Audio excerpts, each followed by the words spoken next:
Hadirin sidang Jumat yang berbahagia. Kondisi negara kita sekarang ini adalah kondisi yang sangat memprihatinkan. Kita berperang dengan musuh yang kita tidak lihat, COVID-19.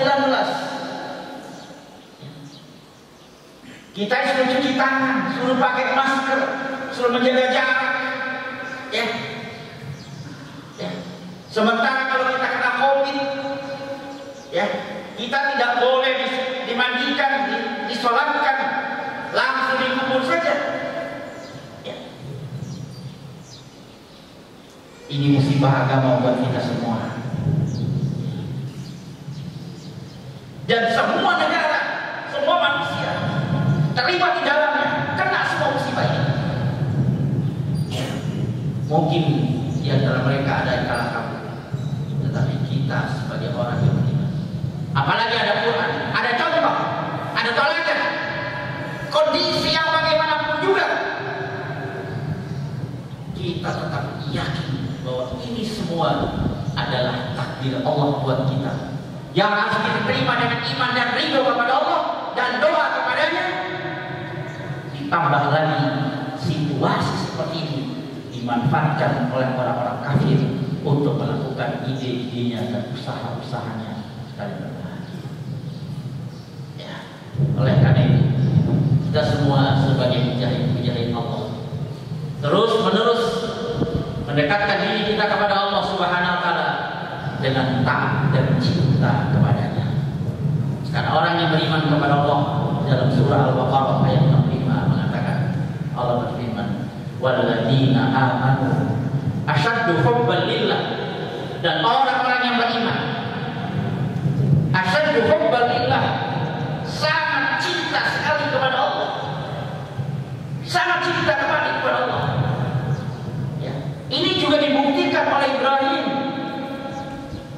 dan Ismail anaknya, bagaimana kecintaannya kepada Allah melebihi kecintaan kepada anak dan istri. Kalau Allah sudah memerintahkan memanggilnya, hatta anaknya, jangankan anaknya, dirinya saja siap dikorbankan. Inilah kehebatan umat Islam. Kenapa? Keyakinannya kepada Allah Subhanahu wa taala bahwa semua ini milik Allah.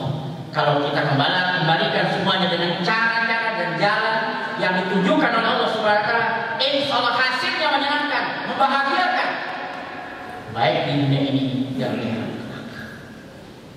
Oleh karena itu, marilah lewat cinta kita kepada Allah.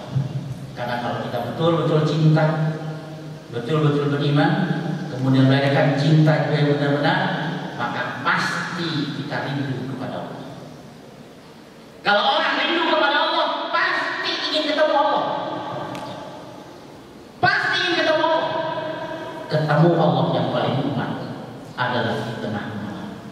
Inna laka fil nahari sabhan tawilan, inna fil laili ya ayyuhal muzammil qumil laila illa qalilan nisfahu aw inqus minhu qalilan aw zid alaihi wa rattil qur'ana tartila inna sanulqi alaika qawlan sanulqi fi.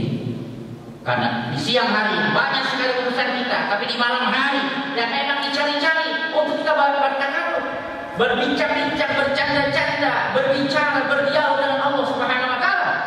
Dan pada waktu itulah Allah Subhanahu wa taala menurunkan rahmatnya di sepertiga malam.